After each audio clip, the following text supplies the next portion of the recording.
This podcast is sponsored by nobody. Hey dudes, welcome to Splat from the Past, the only 80s themed horror and sci-fi show where things can get totally radical. Now today, I will be welcoming back my good friend, Candi Milo. Candi, of course, is a very talented, very funny voiceover artist. She has a new book out called Surviving the Odd. And one thing that has intrigued me about that book, I haven't read it yet, but based on an interview I heard her do, it's about how her father started the first nonprofit organization to help the mentally ill way back in the 60s in the Bay Area.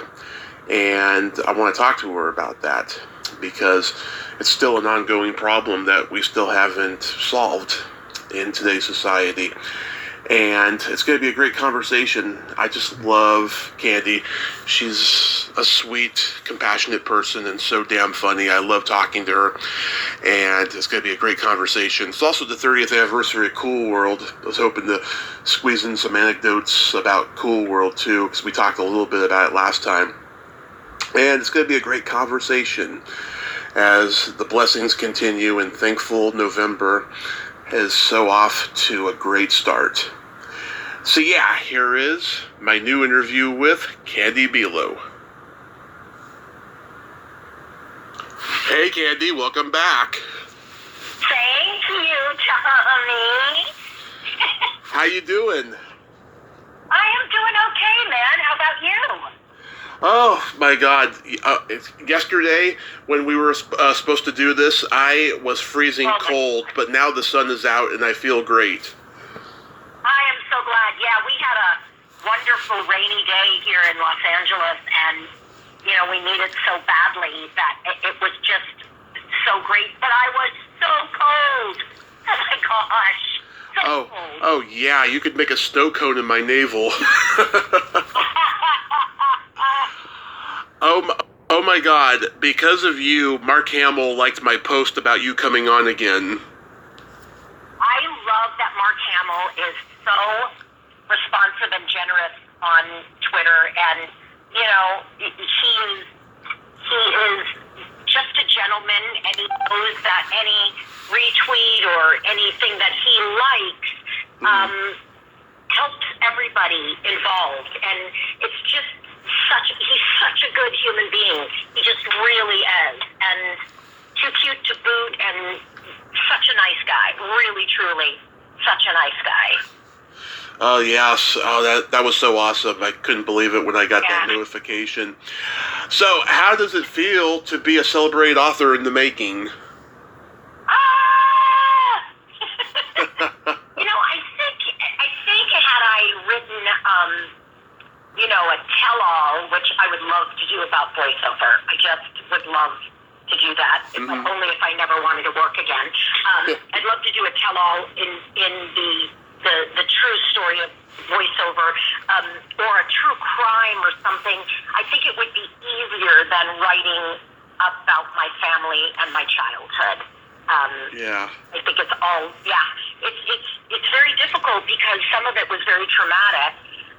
Still funny, very funny, but very traumatic, and just to live through that again without trying to justify why it was funny and having to relive it it's very difficult. Sometimes I feel like I have PTSD. Yeah, I can relate. I can totally relate. So, what made you want to write the book at this point in your life? Well, I think that, you know, to be very honest, I have told this story numerous times as a cocktail story, and just kind of let people know who I am and how I grew up. And I wanted to tell an unvarnished truth. And I'm at a point in my life now where I think it best serves us all if they know that, you know, all of social media doesn't let you know who someone truly is all the way around. And I do think that what my parents tried to do, my dad in particular, was important during the time. in the late 60s and early 70s, and I just wanted to do it justice without it being, my punchline was always, well, that's now you know why I am how I am. Yeah. So that kind of a thing. I didn't want to do that. I wanted to give some grace to what was really happening with marginalized people, and how we, in our own weird way, tried to help. Yeah. I mean, I'm going to read this real soon, but I listened to your chat on Steve Cuten's podcast, and it nearly brought me tears to my eyes hearing about your father's work in helping the mentally ill. Because I told you last time that me and my mom were homeless for almost 4 years, and we saw how it fucking still is bad in the Bay Area with the mentally ill and homeless situation. Yeah. So tell me, what did you see back in those days that was so bad then? Well, I will tell you, first of all, it used to be that the mentally ill and anybody that was in a hospital or had been committed did not vote. Yes. So what a lot of people don't realize is still what's happening today, which should not be happening, but is happening, is that the medical care that is needed by some people is controlled by the government and not the medical community. And one of the things that I saw was they, especially in the San Jose Bay Area, which is, Santa Clara County, where there were numerous mental institutions and the services were really great, they emptied those to balance California's budget. And without getting political, but it's hard to not be political, the guy that did that was Ronald Reagan. And he decided that the state would not be responsible for anybody that was either a danger to themselves or to somebody else. That Right. Parents had to take care of their own. And so what we saw, as my family saw, was that the dumping was of people, it just really upsets me, that didn't matter. And we still see that today. We still see that today where, these people who are houseless or don't have some place to go, we blame them for their situation. Now, the reasons are different.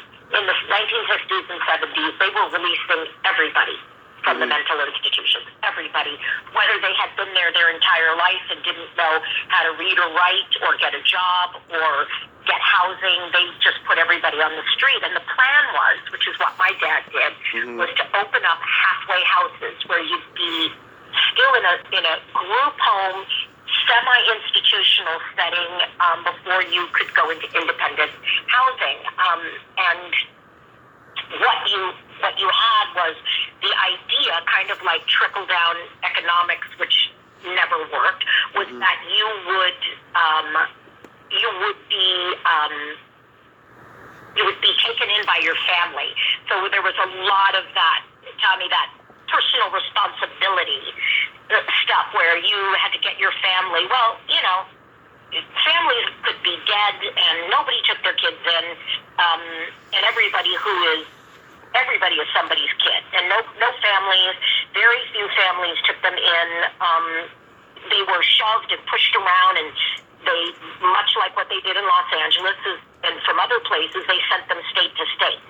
They put you on buses and said, not in my backyard, that kind of stuff. And so just to give you an idea, there were about 200,000 people released in a 1 month period, and there were 4,000 beds in Santa Clara County, 4,000 beds to take people in, and so people just moved into the parks and they left on Greyhounds to go somewhere else, and you have started this new generation of being okay being people without a roof over their head. We've just become like, the homeless problem.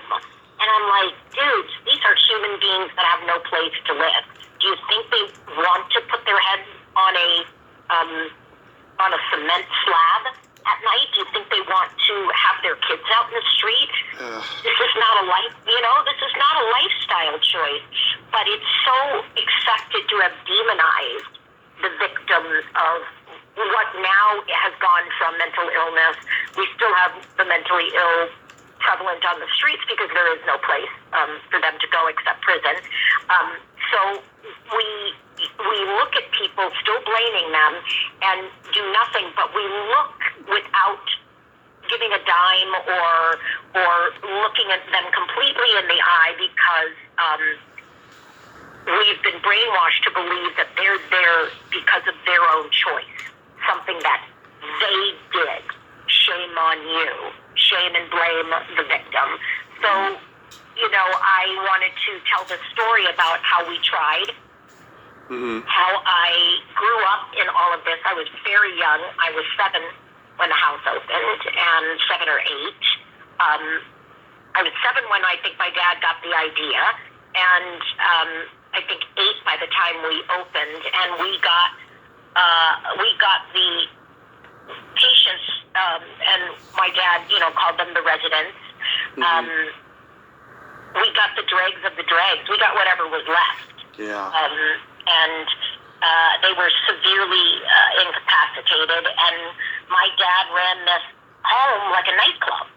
Like, everybody was equal, everybody was family. It was very, accepting and warm, and, because we were actually a family. It was, we came warts and all, even the Milos, my last name, even we had warts. I mean, as my dad used to say, there but for the grace of a diagnosis, go us. We were, at times just as nuts as everybody else. So my dad ran it for 16 years, and it was quite an adventure. And one of the things I talk about in my book was that it just made me notice the homeless more. Like, I was always looking for them. Like, I wonder if that's one of our guys. I wonder but they would all be, they'd all be in their 90s if they were still alive. So, it's that is the story, and we did it, and we took care of the mentally ill, and I never told anybody how I grew up. I just never talked about it. I told everybody my dad was in show business and gave it up to become a businessman. I never quite talked about what the business was. So,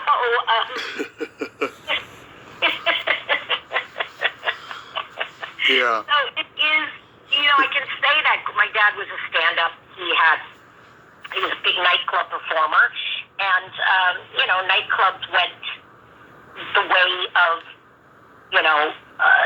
drive-in movies because of television. Nobody needed to leave their house to go to a nightclub if they could see them on the Ed Sullivan Show, So, it is, he just was kind of fading out. He wanted to do something different with his life, and that's what he did, but he never stopped having a very sick sense of humor, and Love it. stopped. Oh my God. And he was a put-down comic. So Yeah. if you ever saw the movie Mr. Saturday Night, Of course. Welcome to My Childhood. Oh, That was like basically my dad. But he had a huge heart, and he, like we used to say, he's fully committed to the bit. He fully committed to it. Yeah. Like, this is what he was going to do, and I think it made me very strong. Somebody said, "Oh, it made you bulletproof." That's not actually true. Yeah. No, it did not make me desensitized at all. I'm not. But I just really don't like bullies and injustice. I just really don't. It makes me crazy, and I tend to want to go to war with bullies. Yeah. Oh my God. Yeah. So when he started this, there was like no other organization. There was just only mental institutions. That's about it, right? Right, and they had something, Tommy, called board and care homes. Mm-hmm. So you had people that were transitioning out, or that maybe their families were saying, hey, here's independent living, but the difference was we dispensed medication. We were acting truly as a way station. That's where the term halfway house came, and they were being designed by doctors and staff, trying to get people on board with doing this. But yes, it was the wild, wild west. He was one of the very first homes licensed, very first. And there was one guy that ran a board and care home, and I found an article on my dad in the San Jose Mercury News about, how Milo Arms, which was the name of our halfway house, which was on the side of a van, that was the van that I was driven to school in, just in case you wanted to know what that was like. I think that he said, what's the difference? And my dad said, these three people that are a licensed board and care home, they don't know the names of any of the people that live there. And we have activities, and they're like my family, and we all go on trips together, and I think that was it. But, my dad had there was a PA system in this house, and he used to do, radio shows over the PA system whenever there was a meal call. So, I just can't even tell you how surreal it was. My dad doing his nightclub act for people on mind-bending medication, And we're just all one big happy family. So that was it. And yes, Tommy, there was nothing like this, and the doctors that had put all of this together worked very hard to make it work so that, that people involved could get the best care and care that they actually needed,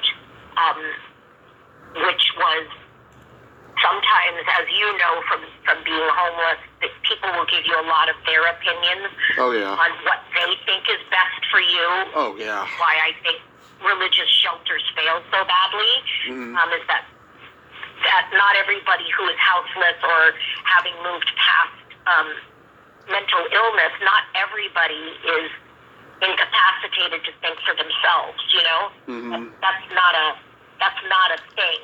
That is something that's put on you. Do you know what I mean? That's put on you. That's not, that's society giving you this moniker and deciding that's who you are. And I just don't know on all of that. And, yes, it is, my story is one of, mental illness and trying to help people cope. That's what we did. But it's really a father-daughter story because you and I know each other because I've been in show business for 45 years, which is weird because I'm 32. It's really a father-daughter story. It is my story of me in relationship to the outside world, which was outside of Milo Arms, my relationship to my father, and then my relationship to our residents. So I think mental illness was just awful. It was treated like such a shameful disease, and we haven't changed much. I remember that somebody said there was a shooting, Tommy, and I said, the guy is mentally ill. And the backlash I got where they said never blame the mentally ill, and I said, well, it's not an excuse. Yeah. But it's definitely the reason. I don't want to hear that they're not. You cannot shoot people in broad daylight and say that person is well. And yes, that like a lot of people think, oh, because they're mentally ill, they're going to go to a hospital and they're going to get off scot-free. No, there are no hospitals. You go to a prison hospital. You go to a prison hospital because there are no more mental institutions. So yes, I firmly believe that mental illness is the reason, but it is not an excuse. Because there are plenty of mentally ill people who don't do this shit. You know what I mean? Oh, yeah. We don't mask. We're all, like I say, we all have off days where we're like, but I'm feeling a little nuts today. I'm feeling off. We don't go and get an Uzi and sit on top of a McDonald's. You know what I mean? Yeah. It's not an excuse, but somebody who does do that is mentally ill. I'm sorry. It's just. Yes. I think that today there was so much in the 80s and the 90s that people were getting off having consequences by stating that, oh, they're mentally ill, but not anymore. Like, not anymore. That's not going to be that's not going to be an excuse anymore. But that's my experience, and I will fight people. I won't fight anybody. I won't ever fight anybody. I'm too short. I'm not fast enough anymore. Like I can't hit and run. I can't. That's it. So how long did he have that thing for? Well, my dad opened it in I think 69, but we got ready in 68, and then my father passed away in 1984. And my younger sister took over for a while, but Milo Arms was gone when Tony Milo was gone, which is who my dad was. So 16 years we ran it, and I think there must have been, I was talking to my older brother, that we think there must have been close to 300 people who came through our doors. It was really quite a thing, and I am, the person I am today because of it, and I mean that for the best, Right. I wouldn't change who I am. I don't go out of my way to put myself in harm's way if somebody that is mentally ill is spinning. Do you know what I mean? So that, like, they're on the streets and they're in a high need to be medicated, and you can tell that they're not medicated. That kind of thing. I don't walk up and go, hi. I don't do that. But I am absolutely unafraid of people who are mentally ill. I just think unless you know what I mean, not really, unless they're cycling. And if they're cycling, you just steer clear until they can calm down. But it's it was a long time. It took place in the Bay Area, and forgive me if I've said it already, but it took place in the Bay Area because with San Francisco County and Santa Clara County and Oakland and Alameda and Napa, there were, I think somebody said 15 hospitals with huge campuses with huge populations of the mentally ill, and so they didn't have to take them very far. They took them into San Jose, and I grew up across the street from San Jose State, which is now San Jose State University. Right. And the house was a converted fraternity house, so that's why we had a PA system.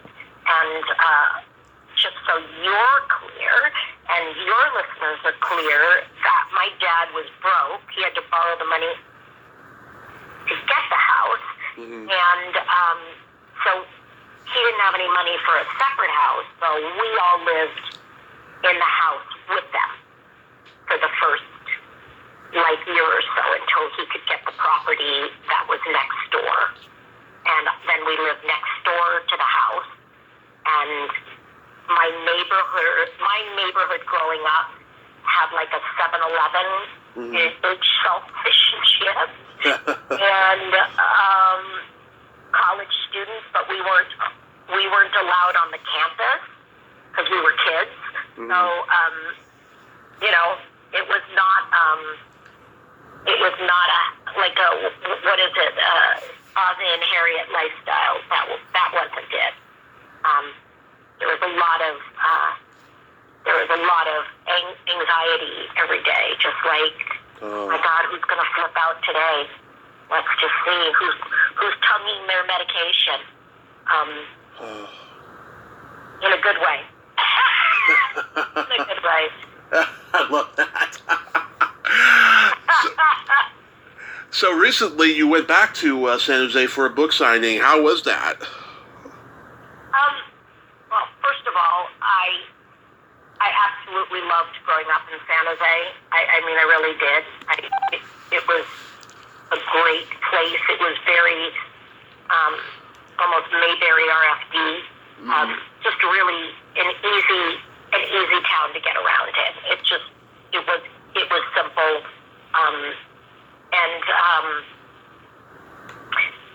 I went to high school there, which was completely out of my depth. My mom drove me into a different neighborhood to go to this wonderful school, and 30 of my friends from high school in my graduating class was 100 girls in my graduating class. And so 30 of them showed up. And if you could stand where I was standing at the front of this Barnes & Noble store and look out, the amount of jaws that were on the floor, because they had no idea this is what my dad did, would have shocked you. Like, almost everybody said, you know, I've known you for 40 years. I had no idea this is what your dad did. And I was like, you're welcome. You are welcome to never be brought into. But I did ask somebody and said, I asked a question of the group, if anybody remembered spending the night at my house. And nobody raised their hand. Oh my God. And said that they recalled. I mean, it's really true. Nobody remembered, because I never had a sleepover ever. Yeah. Not ever. And so it was well received. I sold a lot of books, but the support, and mostly what I want to say specifically to you was you would have been shocked and so pleased of all the people coming forward and saying, you know, I have, somebody in my family that's mentally ill that we have to take care of because there are no more places like your dad. And I said, I know, we were driven out of business because it was a lot of not in my backyard. So that warmed my heart where, we can do it now, 40 years later we can talk about it. But back then, probably that room full of people could not tell me that they had a mentally ill relative because it was so shameful. So that was kind of exciting where we've changed enough. We have a long way to go when we talk about mental illness. Yeah. We have a long way to go. I speak in my book and I say that in the Diagnostics and Statistical Manual, the definition of the people we cared for was mentally retarded. That is what was in, and that was not removed until the 80s. Right. That was the definition. We've all fucked up that word and made it to be horrible. It's been pejorative forever and ever, but it's based on the Latin word for slow. And these people were very slow. Their IQs were low, or they had developmental delays, and now delays. That's now what we call it. But it's one of the things that I talk about is the cruelty of humanity in general, because it was so shameful to say that somebody was mentally ill. It's just weird. We think about it now, and it's like we don't even think about it because it's not like somebody chose it. You follow? Like nobody chose to be this way. It's just. I was called that in school because I was in special ed. Oh my God. Yeah. Oh my God. Well, yeah. And that nobody meant it nicely, did they? They No. didn't mean it like, hey. Kids are bullies, you know. Yeah, kids are bullies, and they learn that from their parents. That's all I'm going to tell you. Yeah. Chances are you scratch a bully, his mom or his dad is right there, holding the back scratcher. So I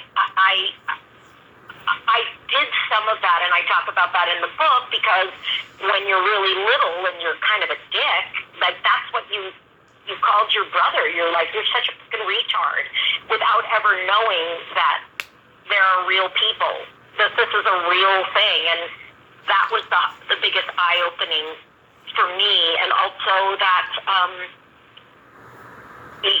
I stopped thinking that was funny when I got to know these people. And I think I can speak for my younger sister, who felt the same way, where we thought it was like they were exotic pets when we first saw them. And then we realized that these are human beings and somebody's kids.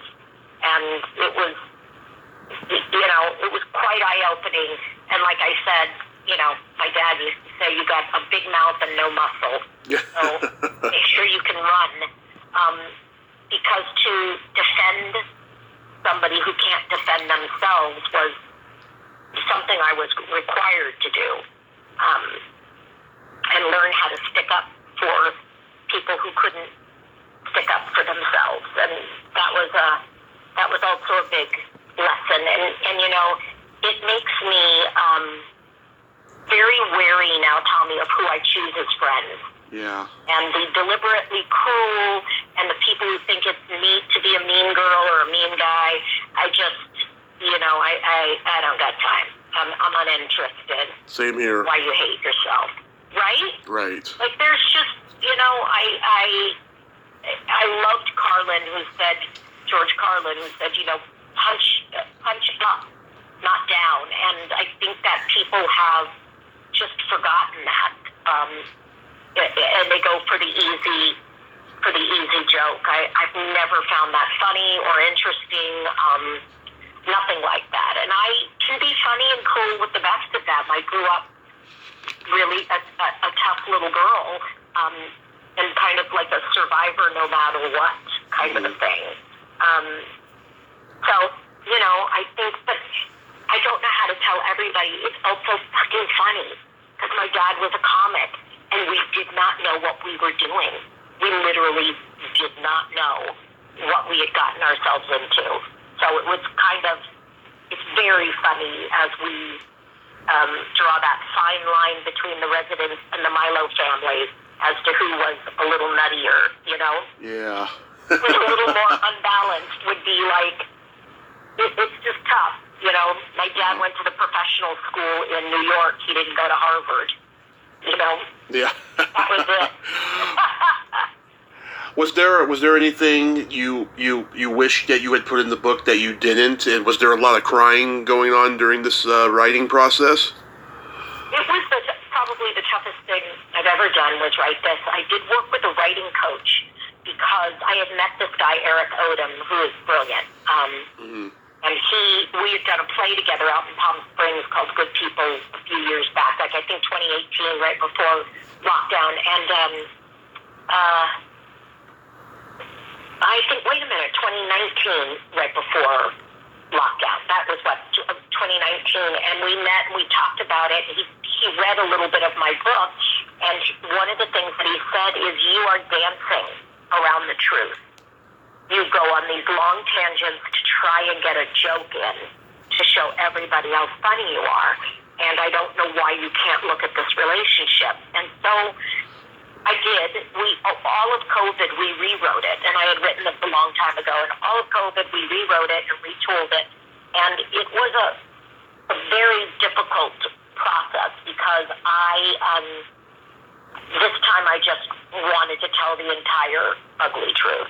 Like I wanted to tell the truth, and that's what I think I did. But it was a long process, and I did work with a writing coach who. He calls himself a tree trimmer, and I think I might have touched on this in Steve Cooden's interview was that he would say, I just need to take all the words out. But one of the things I never touched on was dating. And what it does to you when you pick people. Oh, yeah. Like, what are your role models? Like, what, my dad drank because he was like a rat packer, that was part of what they did. There was a cocktail this, and there was a cocktail that, and there was an after-dinner drink, and that lifestyle catches up. My dad had rampant adult diabetes, and it was just, and heart disease, and, it was not a great thing. So, like, the love partners, I took out all the dating, and that's, like, I always want to say, that's for the next book. But I wanted to call my next book, I Should Be Dead by Now, but Dennis Rodman took that title. But I absolutely should be dead by now. I, like, no qualms, I should be dead by now. So, I think that, that was what I took out. And I had to think long and hard because I had horrible taste, except for my daughter's dad, my former husband, who's no longer with us. He was a great guy, but still, like, unhappy in relationships. That's what I would say. That was the one thing I didn't want to talk about because I think it took away from the story, and then there were too many plot points, and you're just like, all right, I'm all over the place again. So that I wish I had done. But I'm thinking of writing on Medium and including the chapters I left out. That's what Nice. I might do that. I'm just trying to think about it. But I don't know. That's what I missed, Tommy, was like the whole love story, which I didn't have. Yeah, I have a few. Yeah. I have a few books in me. I've been working on my memoir on and off for like a year now, and I encourage you to do it, man. It isn't easy. It is not easy to tell the unvarnished truth, especially if sometimes you don't look so good. Yeah. But man, I got to tell you, it is freeing. Yeah. Tommy, it is so freeing. It's cheaper therapy. It's like totally cheap therapy. It is totally cheap therapy because I will say, you take a hard look at you, and you don't die. Right. That is what it is, and you don't die in your book. You're still alive. I have this kind of, and a lot of this was surviving COVID. I've got a kind of like bring it kind of attitude, like, go ahead, hit me with your best shot, baby. Yeah. I am fucking bulletproof now, man. Go for it. But I think that it's been really freeing for me, really freeing. Absolutely. So, yeah. So I don't know. I think it's important to take a look because also in the writing, you clear up a lot about yourself, and you still have the rest of your life to make different choices. That's what I really liked, where I was like, oh, I can fix this now. I can do this part differently, and a big part of that is letting go of embarrassment or shame, and that kind of good stuff. So. Yeah. Tell me about that picture on the cover because it's really interesting. It is me at about 6 or 7, so that's how little I was when this all started, and that is our day room at Milo Arms, and I believe I've been corrected, but I was under the very firm belief that the younger man of those two was my 5th grade teacher. And because as we got older, they began, in the DSM, which is the Diagnostic Statistical Manual that psychiatry and psychology uses, alcoholism was a disease, and that they could. It was a sociological. It made you partly a sociopath. Yeah. So we started to see more alcoholics come into our home as they were being kind of rounded up and off the streets, that kind of a thing. You know what I mean? Right. So that is just a look, and the photo was taken by a guy that my dad knew from his showbiz days. So of course my dad had a nightclub photographer come and take photos of our Christmas party, and that's just what that is that's how little I was when we started all of this, and those are people in our house that we were around every single day, and I don't think my dad thought because they ended up not doing it, they would never hurt us. We just were like their brothers and sisters. That's just what it was, you know? Mm-hmm. So, yeah, that's that. I do think the younger guy was my teacher, but somebody said, I don't think that's him, but, you know, I'm sticking to my story because I know he was there. He did end up spending time with us at the nightclub Milo, a different kind of Milo nightclub. So it's the 30th anniversary of Cool World. Can you believe it? I cannot believe it. Yeah. Not believe it. Yeah. I think Bakshi was way ahead of his time. Yeah. I think he was way ahead of his time.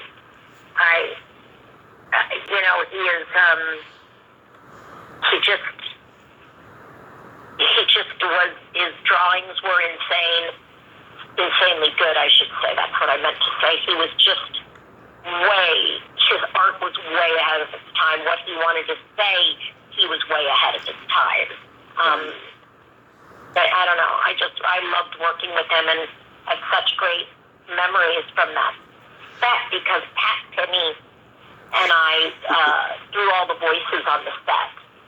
And I was super pregnant with my daughter, Gabby. Because she was born in September, and I think we were doing it literally in August.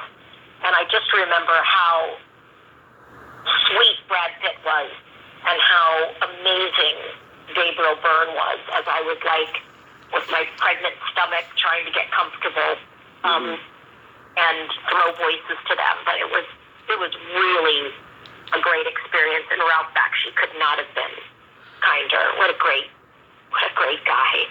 What a great guy. Yeah, I talked to Michael Lowley, who did the voice of Sparks. Oh yeah. Yeah, he has Parkinson's now, but he's still alive and kicking. You know, he talks a little bit lower. Awesome. Yeah, he talks a little bit lower now. Yeah, and how is his voice? Softer? Yeah, softer. That's drag.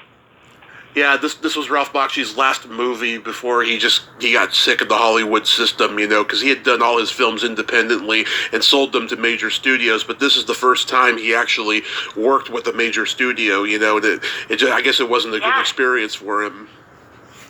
Well, you know, he's like a total hippie artist. He really is. And I remember our producer, Fred Mancuso Jr., who was just this amazing young man. They gave him a lot of latitude, but, you know, honestly, you can't tame Ralph Bakshi. You can't.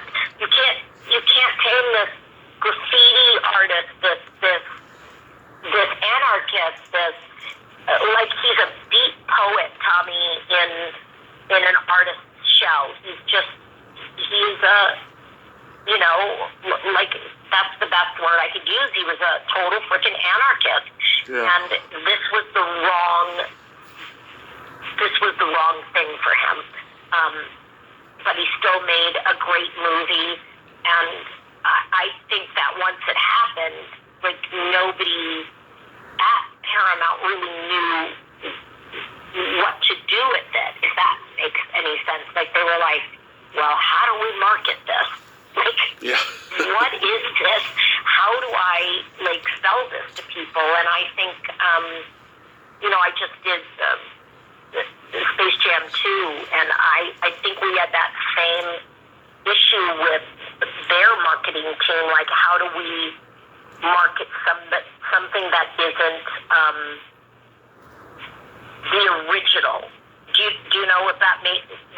And here is, Yeah. and I say, everybody wanted it to be exactly the same because people wanted to relive their childhood. And if you ask anybody who was under 3 feet tall, a kid, they loved it. But I think that the studio, when they don't know what to do too little. And rather than go overboard and over promote, they just hope that the star can carry it. And I really think that's what happened with Ralph and Paramount, was that they were like, I don't know how to market this. Let's undermarket it and hope that Brad Pitt, who was coming fresh off of Thelma and Louise and the gorgeous Gabriel Byrne, let's just hope they can make it sing. So, and I do with all of my heart think that Ralph Bakshi is pure rock and roll.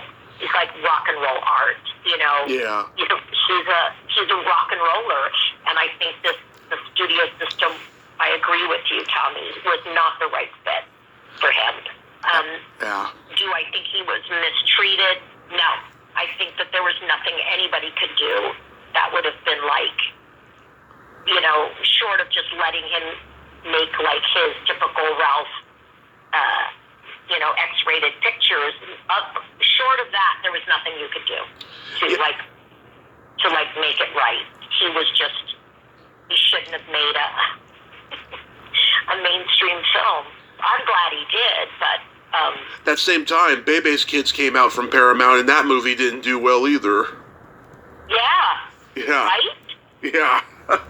I saw that movie in the theater. There was nobody in the theater except me and my dad. Really? There was maybe 6 people, I want to say, but that was about it. Really? Yeah. And how long ago was that? How long ago? That was 1992. Yeah. Yeah, Wow. 30 years ago. Well, and I think that really speaks to, the marketing team. When you don't know what to do. I did a great film for Fox with, God, I can't think of Harvey's last name, who did Private Benjamin. He wrote Private Benjamin. Well, they let him direct this movie called Bad Medicine. Harvey Miller, yeah. Yes, Harvey Miller. I was going to say Harvey Milk, and I'm like, no, not quite, Candi. But, I love Bad Medicine. That's one of my favorite comedies. I love Bad Medicine. I love doing it. I went to Spain. I was it was the most fun I'd ever had. And we had, and because Harvey Miller was a writer, but he should not, this sounds so mean, but he's gone, so nobody will know. He should not have been allowed to direct it, because he was not a great director. There was too much improvising, and much like when I first wrote my book, there were too many weird side stories that he did just for the joke. Right. Just to get a joke in, he'd write a complete scene. And I think, but again, you had everybody, Steve Gutenberg, Julie Kavner, Julie Haggerty, Curtis Armstrong, on and on and on. And I think they just didn't know how to market it. So they just did it. Yeah. They just were good luck. Good luck with this. And I was like, oh my God, I'm working with Bill Macy. I had my scenes with Alan Arkin. It was this thing that I think had it been marketed differently, it would have perhaps done better. But I think when they don't know what they've got, marketing just can't rally. They just can't pretend, Yeah. It's odd. It's just an odd phenomenon. It really, truly is. That I loved doing that. Yeah. It was in theaters for I think, 3 days in Westwood, and then it went far away. And then HBO, got it, and that's where I discovered it as a little teeny tiny boy. Oh my God! I remember HBO got it. Yeah. And it's shown overseas because I still get checks. Like residual checks. And I'm like, God, please tell me they play this in Spain. Please tell me they play this in Spain, because that would just be too damn funny. That would be too funny. That was a lot of fun, because that was a job I should have never gotten. Yeah. But I mean, I know I've spoken with you before. I don't know if I told you that that my part required nudity, and I didn't want to do it. Right. So when I went to the callback, I bought a zebra striped bra, Yeah. which is in the movie, and I stuffed it with toilet paper because I was really flat-chested, and I stuffed it with toilet paper, and when it came time to take it off, I think everybody was so nervous because I started to take my top off without them realizing that they would never see anything because there was so much toilet paper. And when I took my top off, I thought Hardy Miller, I thought he was going to lose his shit. He was laughing so hard because it did get caught over my mouth. And I did the entire scene, my callback for producers, with the turtleneck over my mouth. And then they ended up using that in the film. And I was like, this should have gone to a very big-chested girl, but because I was like, I don't want to take my top off, this is ridiculous, and that's how I got it. But and then my face got stuck underneath my shirt. And so all you could see was my mouth, and I did the entire scene with it over my face, talking to the reader in the room. Well, I'm because we're friends, I'm glad that you didn't get naked in the movie, because I'll tell you, I'm friends with a lot of actresses I grew up watching, and so many of them were naked, and like, it's hard for me to watch them naked now in a movie because I feel like I'm watching my aunt get naked. Yeah, and it's really true, and I will tell you a little story that Alan Arkin, his son, really liked me. We were kind of and I think it's Adam. Yeah. We were kind of the same age, and Alan in the dressing room kind of gave me a dirty look, and I was like, God, you are just rude. And apparently he saw the dailies after I did my car scene with Steve Gutenberg, and just came back and said to me, oh my God, that was the funniest thing ever. And I thought, oh my God, you were mean to me because you thought I was going to take my top off. And I was like, no, I'm funny. I don't do that. I'm a funny girl. I'm not like a body. I'm like a funny girl. Yeah. So I remember him saying it was the greatest piece of comedy that he had seen, which made me just like, I was like, oh, that's so great. But he wouldn't talk to me in the makeup room while I was getting ready for that, and they were putting the curlers in my hair. So I thought that was really funny. He thought I was a bad girl, or he didn't want his son talking to me, which is fascinating. But that high praise by him just being nice to me the next day, and then him looking at me saying that I watched the dailies, that was freaking hilarious. And I'm like, you're welcome, mister. Yeah. You're welcome. So I recently talked to your good friend Ellen Crawford, and I love her. Same here. Yeah, she is so awesome. She's good people. She is really good people. Really good people. So talented. Yeah. So talented. She really love her. She's like Mindy Sterling in that she can play hideous characters, but she's actually a beautiful woman in real life. Yeah. And she is. She really is. And just a really great person, a really great human being. And it was so I did I don't know if she told you, but we did a web series together. Boomers. I played just like, yes. Yeah. And I was like, oh my God. It was so fun to work with her, and everybody there, we were laughing because we were all pretty much the same age. Mm-hmm. And when somebody said, oh, it's about a bunch of aging rockers, and I was like, aging? Come on now.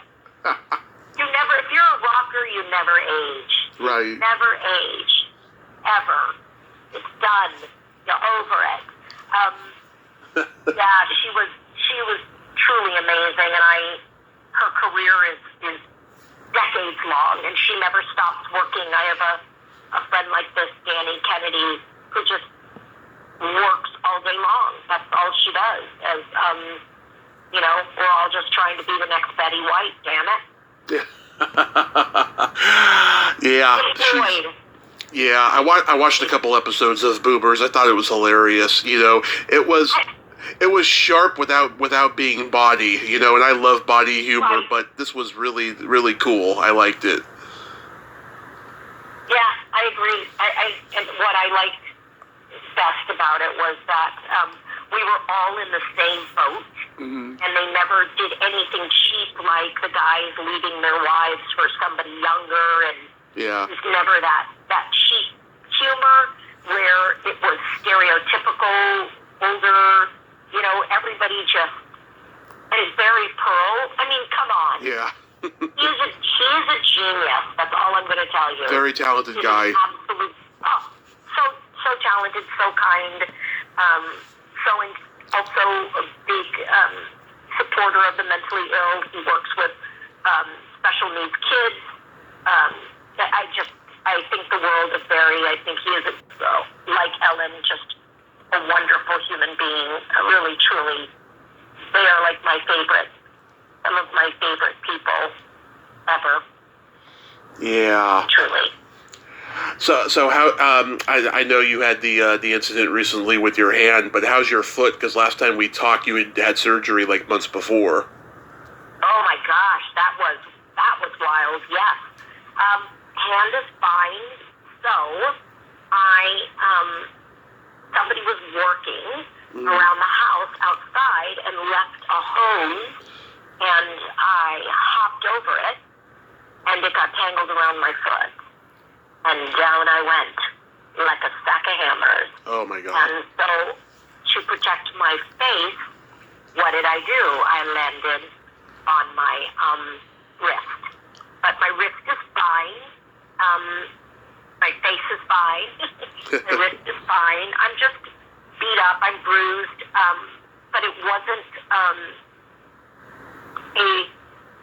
I don't have my balance fall, which I get worried about, Yeah. in these days with so much trauma that we've been through, kind of surviving COVID and all of that we are, I just wanted to make sure that I wasn't, starting to lose my balance or something like that. I lost my mom last year.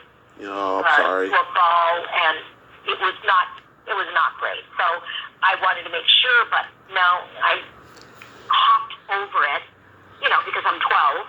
So I hopped over it, and it got tangled around my ankle, and down I went. It was very unattractive. I like how you described it. Unattractive. Very unattractive, and I will say, honestly, that I just wanted to make sure, because I could go to, an emergency care, I could go to a hospital, and I always choose to just go to a hospital, because if anything goes wrong, they have everything right there. They have things right there. So, I did go, and they did an x-ray, and nothing is broken, thank God. But except my ego and my pride. Other than that, I'm fine. So, what color are your toenails painted? They are painted purple. Nice. Is that a recent color? It is, actually. I was going, au natural for most of COVID, so I'm back to the dark colors now. A little autumnal. Nice. You know, it's funny. Ever since COVID happened, I haven't had any desire to paint my toenails, but I did a year ago. I went to a Comic-Con and I painted them like Easter egg blue green, and Right? it got a lot of compliments. Yeah, I did do, manicures when we were like sort of open, but I kept it real simple because I think that I didn't know if we would ever close down again, and then I couldn't take it off because I do gels. Right. I was like, what if I can't take it off? And then it just keeps growing, and I have to cut it, and I was like so panicked. So I love when you take bold moves now, because now we're like, whatever, bring it. Yeah. So you got any upcoming projects that you could mention? I do. I have a new show that's out on Apple called Interrupting Chicken, which is adorable. It's a kids show. It's really cute, and I play a lot of different parts on that. And then let's see, I have a bunch of stuff that I can't talk about because we haven't been given air dates, and they haven't announced the cast. So as long as they're still recording and there's a chance that they could replace me, I don't talk about it. So that's that. And then, of course, I have my book that's out, and I just got word that it is now on Kindle. Woo! Awesome. Yeah, so we're in Amazon. We're at Barnes & Noble. Target, we're hoping to get into Target's Book of the Month Club. If I can sell enough on Target. And then the Walmart's got it. And now it's out on Kindle, which is very exciting for me, because I used to be a big Kindle reader, and then my Kindle got old, and I couldn't transfer things over, and I got mad at it. So I now buy actual books. But I do love Kindle, and I know many of my friends love it too. So I'm excited about that. Oh, I'm excited to be a writer. It's weird. Yeah, I am so happy for you. Now, are you gonna? Thank you. Yes. Are you gonna write a part 2? I just was thinking about that. I have an idea. So one of the things that I've had this weird childhood, but I have also had a weird coming to LA story. So I thought that I would write a part 2 of how I got to LA. And I was a huge fan of the rock promoter of Bill Graham. Oh, yeah. And I used to go to all his concerts up in the Bay Area, up in San Francisco. Right. And coming from the Bay Area myself. And so I wanted to call the book How Bill Graham Saved My Life, or I Should Be Dead by Now. Oh. Apparently, Dennis Rodman called his biography I Should Be Dead by Now. So now I can't use that in the title. But I want to write my story about how I moved to LA and how young I was and what I did, and how it all kind of wound its way into voiceover. Oh, you definitely should. I'll tell you, coming from the Bay Area myself, my dad, he used to go to A Day on the Green and Winterland. Oh, I went to, yeah. Oh my God, Days on the Green, man. They were at the Oakland Coliseum. Yep. That was like the first time that I went, oh my God, I'm going to be I want to be a rock and roller. I saw Linda Ronstadt and the Stone Ponies and Jefferson Airplane, and then they were Jefferson Starship and Fleetwood Mac, and I mean, this was I remember going and spending the night in the parking lot of the Oakland Coliseum just to try to get onto the green. Yeah, my dad, he saw Santana, Ronnie Montrose, Ted Nugent, Queen, Styx, a lot of great bands. Yeah, unbelievable. Beach Boys, Chicago, I mean, Peter Frampton. I'm telling you, it was the greatest. I'm reading his autobiography now because he used to come out and he used to give the 10 Commandments. Right. Of concert going, and what he was really trying to do was keep us all safe. So he was like, if you didn't bring it, don't drink it. Don't take a toke off anybody, what everybody's passing. Just don't do it, because he had promoted Woodstock, and there were so many deaths there. And he was a big proponent of taking the Stones on tour, and it was just so great. So I kind of wanted to do my book in that style. So I'm reading his autobiography. I'm almost done, and Pete Townsend did of the Who did the foreword, and it's such a great book, and I'm almost to the end, and I had no idea that Bill Graham was a Holocaust survivor. Oh yeah. Yeah, I had no clue.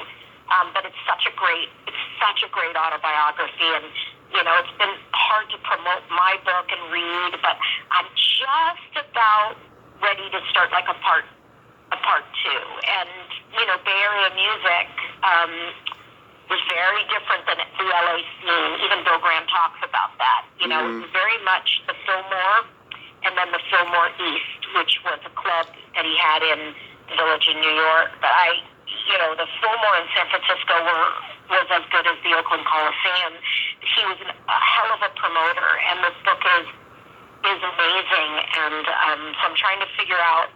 I'm almost to the end, and if I can't find a piece in this book where he talks about,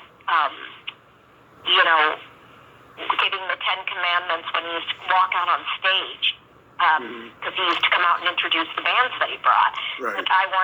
I have to find somebody that was there that can tell me what he used to say, because we'd all laugh. But he was just trying to keep us all from getting killed. Yeah. With drug overdoses. Because there were some bad actors in those audiences, but those were the greatest concerts. And I just kind of want to talk about, like, just growing up in that scene in Northern California. Yeah. I think moving down to LA, I just didn't really take, Tommy, I didn't take anything so seriously here, because we had been groomed our whole lives up in Northern California that LA was full of phonies and, like, don't drink the yellow water, don't eat yellow, we all felt like we knew more than everybody else. So, I think that plays a big part in being as young as I was and feeling like I'd be just fine because I was no dummy. Do you know what I mean? Like, right. I'm not a dummy. I sometimes say it as man. I'm no dummy. So, that's what's going on. I'm really trying to promote the book, trying to get booked in Barnes and Nobles across the country to do readings and stuff, and working with a literary manager and publicist to write on Substack and Medium. So I've been doing articles and pieces there and just trying to make writing a daily thing. But it's kind of fun. It's the next phase. And then I'm doing LA Comic Con. Nice. It's the Jimmy Neutron anniversary panel, and the entire cast and creators are coming December 3rd and 4th at, I think it's LA, it's the downtown thing. Come on, Convention Center. Mm-hmm. We're doing that on the 3rd and 4th, and then we're doing an improv thing.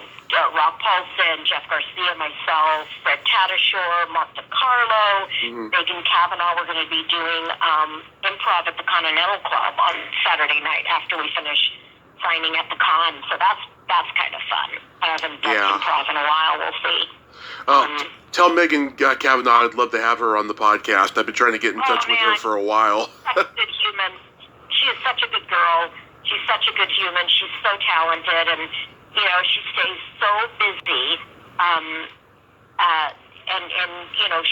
She was the star of League of Our Own. To me, she's the star of it. Little girl named Gina Davis had something to do with it, but Megan will always be my star. And she's been with women's baseball. She's really been active in that. She's just an amazing human being. I love her. She's going to be at the Comic-Con. We're going to be there Saturday and Sunday. But Saturday night, we're leaving the con and walking over to the Continental Club in downtown LA to do some improv and singing. And we have it's going to be really great. Mark DiCarlo's put together a hell of a show. And it's going to be really fun. It's going to be very fun. That is so wonderful. So, Surviving the Odd is available on Amazon, Kindle, and your website, correct? It's website, and the website will take you to all the places that you can buy it. I've got all the portals are up. So depending on where people would like to buy it, I just wanted to give people the option of buying it where they want, but it just was on Books A Million too. So it'll name everything there. It's called Surviving the Odd. It's not very long, but I think it's an important story, and I think it's well told, and I think it's funny and heartbreaking and hilarious. So I hope people will buy it. I'm very proud of it, which is hard for someone that's a writer to say, but I think it's a good work, and I hope people like it. Beautiful. I hope people come out to see you at that Comic-Con. What's it called again? It's called, it's the LA Comic-Con. We are Okay. at the Los Angeles Convention Center, December 3rd and 4th, and we're doing a Jimmy Neutron panel in the morning and signing all day long, and then the show is at the Continental Club, which is about 8 blocks away. It's walkable at 8 p.m. Wonderful, wonderful. Candi, thank you so much for coming back on again. And You're welcome, Tommy. I'm sorry we had such a crazy thing happening, but I appreciate you staying after me, my friend. And thank you for having me on. It was truly a pleasure. Absolutely. Next time I come to LA, let's hang out. That would be awesome. And tell your dad, Bill Graham, and Northern California rock and roll forever. Absolutely. Woo! Happy holidays, and be safe out there. Thank you, sweetheart. Happy holidays to you as well. Okay. Love you, hun. See you later, Tom. See you later. Bye-bye. Bye. Well, there you have it. Candi Milo, ain't she a sweetheart? I just adore her.